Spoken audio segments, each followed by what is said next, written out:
My sister manipulated my parents into abandoning me on our family vacation after I supported them through my father's heart attack. Now she's in jail, and they're begging me. I'm 23F, and I have a younger sister, Lisa, 18F, who I genuinely believe is the very definition of evil. For years, I've tried to convince my parents to see her true nature, but they never believed me, at least not until now. To give some background, my relationship with my parents has always been a bit strained, largely because of Lisa. They absolutely adored her, especially since my mother had suffered a miscarriage before Lisa was born. That loss devastated her, and when Lisa came along a few years later, she was seen as their miracle child, the ray of hope that mended their grief. From then on, my parents spoiled her with endless affection and attention, making her the center of our family's world. Now, don't get me wrong, I loved my little sister when we were kids, but over time I began to notice something unsettling. Lisa had a remarkable gift for manipulation, one that my parents couldn't recognize. She knew how to twist situations to her advantage and had mastered the art of playing the victim. One incident that still haunts me happened on my birthday. Our grandparents had given me an antique pocket watch, a treasured family heirloom. I was thrilled, especially after my grandmother explained its history. Lisa, however, was clearly envious. She kept pestering me to let her use it, but I refused. It was my birthday gift. When she turned to our parents, they couldn't force me since it came from our grandparents. That night, Lisa, fully aware of my fear of spiders, slipped one into my pillowcase. I woke up in horror, feeling the creature crawl across my skin, and screamed. My parents rushed into my room while Lisa put on her best, shocked, caring act. But later, when we were alone, she smirked and admitted she'd done it to teach me a lesson. She said it so casually, without the slightest shred of remorse, that it chilled me to the core. Another time, I had finally worked up the courage to invite my crush, Mark, over to watch a movie. I was nervous but excited, even dressing up in hopes of impressing him. Just as he arrived, Lisa accidentally spilled a glass of juice all over me, laughing while I scrambled to change, humiliated. To make matters worse, she spent the rest of the evening telling Mark embarrassing childhood stories about me, never leaving us alone. As if her sabotage wasn't enough, when Mark was heading out, Lisa sneered and told him he could do much better than me. Mark, visibly uncomfortable, left quickly. I was stunned by how deliberately cruel and calculating she could be. Over the years, I tried to warn my parents about her behavior, but they always brushed it off, saying she was just young and immature. They refused to see her true nature. Every time I complained, I was dismissed as the troublemaker, while Lisa remained their golden child. Eventually, I stopped speaking up altogether. She continued basking in their favoritism, while I, the straightforward one, constantly felt like the outsider in my own family. I threw myself into my studies and managed to get into a good university, which gave me the chance to finally move out. Life felt lighter away from home, but during breaks, whenever I returned, Lisa made it clear she resented me being there. She would go out of her way to ignore me, refusing to even make small talk. At family dinners, she'd avoid sitting near me, and if I spoke, she'd cut me off or change the subject. Her constant efforts to belittle me made my visits suffocating. On top of that, she would tamper with my things, pretending she just needed to borrow them, only to damage or lose them later. When I confronted my parents, they dismissed my concerns and urged us to get along. So I started avoiding home altogether. Instead of returning during breaks, I'd stay with friends or spend time with their families. Honestly, my parents didn't seem to care much. They chalked it up to me being independent and enjoying life away from home. When Lisa finished high school, she didn't have the grades for university, so she enrolled in community college. That meant she never had to move out of our parents' house. These days, I work at a multinational corporation in San Francisco, and I genuinely enjoy my job. I sometimes keep in touch with my parents, though I rarely visit home, and I have absolutely no contact with Lisa. Now, coming to the heart of the story, my father recently suffered a near-fatal heart attack. Thankfully, by some miracle, he survived and was rushed to the hospital. When my mother called me with the news, I immediately booked a ticket and flew home to be with them. The doctors prescribed several medications and strongly advised my father to start exercising. Since being discharged, he has expressed a desire to spend more time together as a family, often saying how lucky he was to have survived. I understood his feelings, so I stayed at their house for a few days. My job allows me to work remotely, so it wasn't an issue. Still, I couldn't help but notice Lisa seemed extremely irritated by my presence.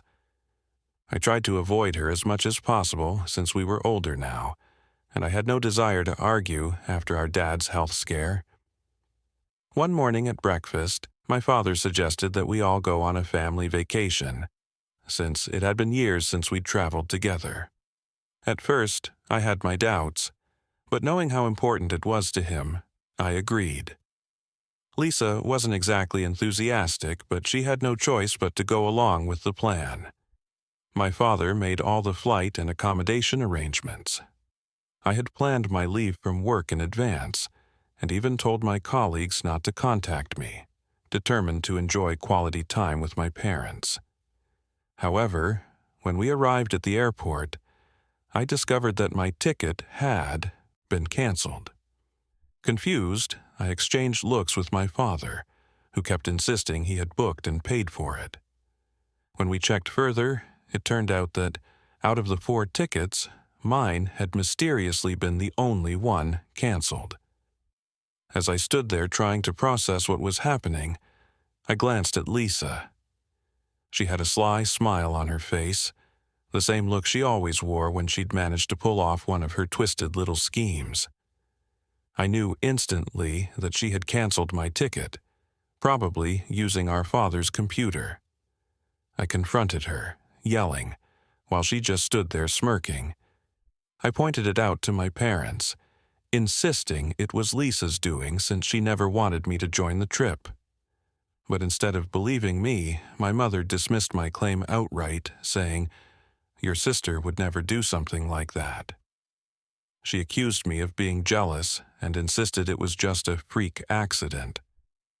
My father, too, tried to justify it, suggesting it might have been an airline mistake, and told me not to blame Lisa.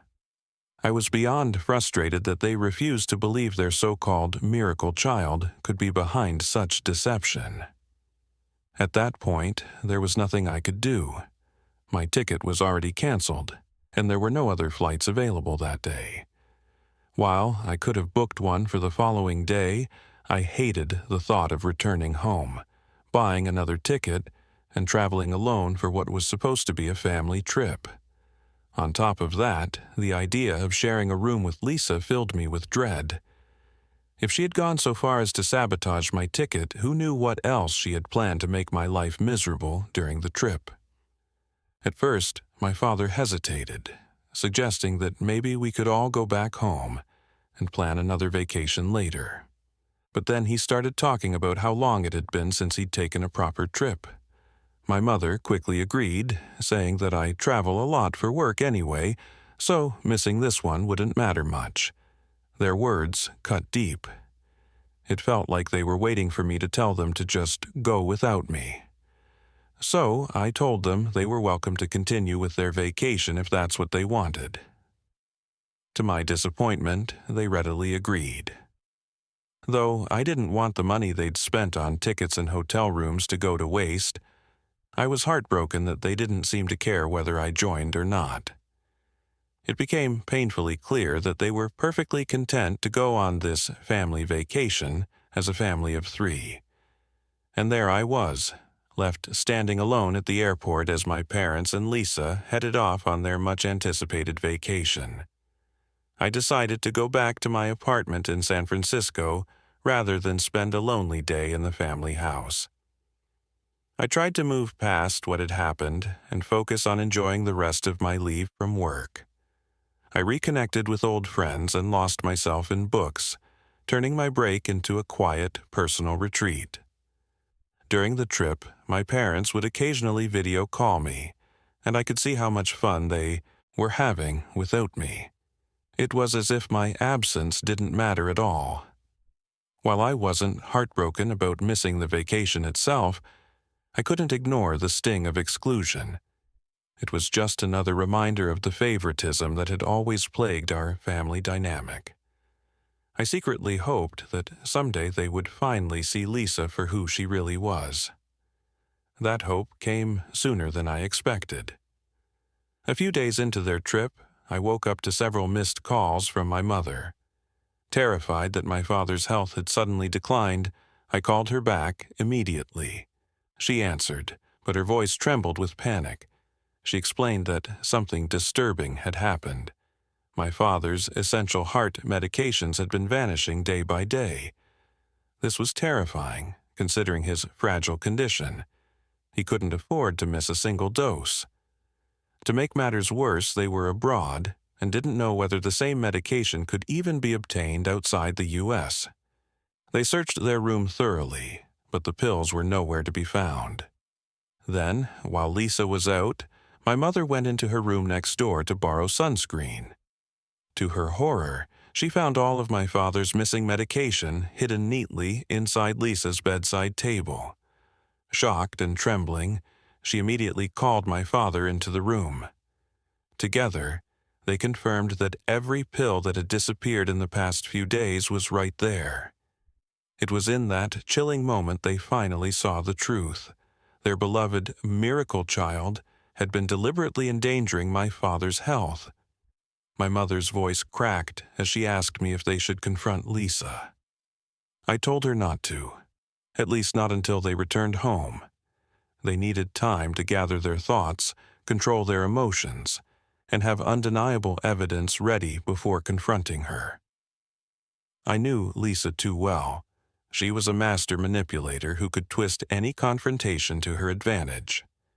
If they challenged her too soon, she'd come up with excuses or lies to escape accountability. But something unexpected must have happened, because later that night I got a trembling call from my father. His voice shook as he told me Lisa was in jail. I was stunned. He recounted how, when they confronted her about the medication, she exploded in rage. She screamed, hurled insults, and even started throwing objects around the room. Most of her fury was directed at my father, accusing him of buying me a ticket in the first place. She ranted that I never should have been allowed to join them, and threatened that if they kept a relationship with me, she'd teach them a lesson they'd never forget. Her tantrum spiraled out of control until hotel staff called the police. When the officers arrived, Lisa refused to calm down and insulted them too, leading to her arrest. She was released after 24 hours, but there was nothing my parents could do during that time. Desperate to leave after her release, they tried to reschedule their flight, only to discover their passports and wallets were missing. It turned out Lisa had either destroyed them or hidden them, leaving my parents stranded in a foreign country with no money and no identification. For the first time, my parents were forced to confront who their daughter truly was. My mother, who had defended Lisa for years, broke down over the phone. She begged me to help, sobbing that they had no money or documents to fly back home. Overwhelmed and shaken, she confessed how devastated she was to finally see the dark reality of the daughter she had once called her angel. I reassured her that I would send money through Western Union, but reminded them they needed to locate their passports before they could return. I was certain Lisa hadn't destroyed them, and had simply hidden them as another act of control. At last, my parents realized I had been telling the truth all along. They admitted how grateful they were for my help, even after excluding me from the vacation. They apologized for not believing me before. And while a part of me wanted to forgive them, it was hard to forget the years I'd been dismissed, doubted, and pushed aside in favor of my sister. It's difficult because I can't shake the feeling that I've been deprived of my parents' love for years because of their favoritism toward my sister. So I don't feel guilty for not forgiving them when they chose to go on that vacation without me, only to come back begging for my help once they finally got a taste of Lisa's true nature. Every day my parents call me with new updates, and I'm growing increasingly anxious about their situation. After Lisa was released from jail, my parents threatened to call the authorities again unless she returned their passports. Backed into a corner, Lisa finally revealed where she had hidden them. When they returned home, my parents confronted her directly, telling her it was time to pack her belongings and move out. They had finally reached their breaking point, realizing that her manipulative and dangerous actions, like stealing my father's medication, couldn't be ignored anymore. This confrontation quickly escalated into another screaming match. Lisa hurled accusations at my parents, raging that she didn't want to share them with me. She claimed that inviting me on the trip had pushed her over the edge, insisting they should disown me because she was enough for both of them. At that moment, my parents finally saw the depth of her jealousy and the extent of her resentment toward me. But Lisa didn't stop there. In her desperation, she threatened to spread lies about being neglected and mistreated as a child. She said she'd go to the police with false statements if they kept insisting she move out. This terrified my parents, both respected doctors in the community, because even unfounded allegations could ruin their reputations. The thought of their professional lives being destroyed by Lisa's fabricated stories left them shaken and fearful. In the following days, Lisa's behavior only worsened. When she realized my parents were speaking to me more regularly, she exploded, smashing dishes in anger. She began hiding their car keys to keep them from getting to work on time. Just tonight, my mother called me in tears after another incident. Lisa had demanded that she cook dinner. When my mother refused, exhausted from work, Lisa threw a tantrum, breaking furniture before blasting music at full volume, keeping them awake all night. The situation is spiraling, taking a heavy toll on my parents emotionally and mentally. I worry she could become a real danger to them. As much as I want to return home, I know my presence might push her into even more violent outbursts. For now, I'm urging my parents to consult with a lawyer and explore permanent legal solutions. It seems like the only way to truly protect them and bring peace back into their lives. As many predicted, Lisa has now been arrested again. With her behavior escalating, it was only a matter of time. During a heated argument, she came at our parents with a knife. Terrified, they had no choice but to call the police. The officers quickly took her into custody and charged her with assault. Afterward, my parents realized they needed a long-term solution. They met with an attorney who guided them through the legal steps to evict Lisa from their home. They filed a formal eviction notice, laying out the reasons and timeline for her removal. Though difficult, it was the only way to ensure their safety. They didn't want to press additional charges. They just wanted her out. So, after bailing her out of jail, they formally handed her the eviction papers, carefully following the law so she couldn't contest it. Next, they went to court with their lawyer to begin the eviction lawsuit. It wasn't easy for them to take legal action against their own daughter, but they knew it was necessary.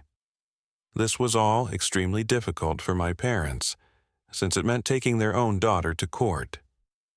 They felt heartbroken, guilty, and as if they had no other option. Eventually, the court issued an official order stating that Lisa had to vacate the house. If she refused, they would have the legal right to force her off the property. By next week, Lisa will be gone, and my parents can finally breathe a sigh of relief. Though it's been a long and painful journey, their hopeful life will improve once she's no longer under their roof. I've stayed in close contact with them throughout this ordeal and plan to bring them to San Francisco for a few weeks. They need a break, a change of scenery, and time to recover from the stress Lisa has put them through. It will also give us a chance to spend quality time together, and I want to support them as much as I can. I've received hundreds of comments on my post, and it's taken a while to read through them all. Many people suggested that Lisa may be dealing with a serious mental health issue. The challenge is that she's an adult, and we can't legally force her to seek treatment. Given her violent outbursts, we're worried pushing her could make things worse. As I mentioned before, my parents flew down to San Francisco to spend some time with me. After everything they endured these last few months, they desperately needed the break. Last night, while sitting around my small dining table, they finally opened up.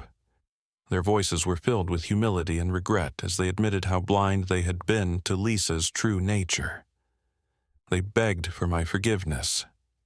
My father spoke first, apologizing for ignoring my warnings all these years. He confessed that he never imagined Lisa would become this way and that he couldn't see through her carefully crafted facade. My mother echoed his words, her voice trembling as she admitted how painful it was to realize she had failed me by favoring Lisa. She acknowledged the mistake of brushing off my concerns for so long. I told them I appreciated them taking the first step toward repairing our relationship. I also shared some of the painful memories I had carried alone for years, moments when Lisa humiliated me or manipulated them against me. They listened in shock, horrified by the extent of what I had endured. They admitted their favoritism toward Lisa had clouded their judgment from the start, especially since they always saw her as their miracle baby. With sincerity, they begged again for forgiveness. It was a bittersweet moment. For so long, I had wanted acknowledgement, and while this wasn't the way I envisioned healing, it was a turning point. For the first time in years, we faced the truth together. I told them it would take time to rebuild trust, but we agreed to work through it as a family. For now, I want to make the most of this visit with them and hold on to the honesty and clarity we've finally found. As the days passed, my parents and I spent time exploring the vibrant streets of San Francisco, sharing relaxed meals, and simply enjoying each other's company. It has been a journey of slowly stitching our family back together after years of favoritism and denial.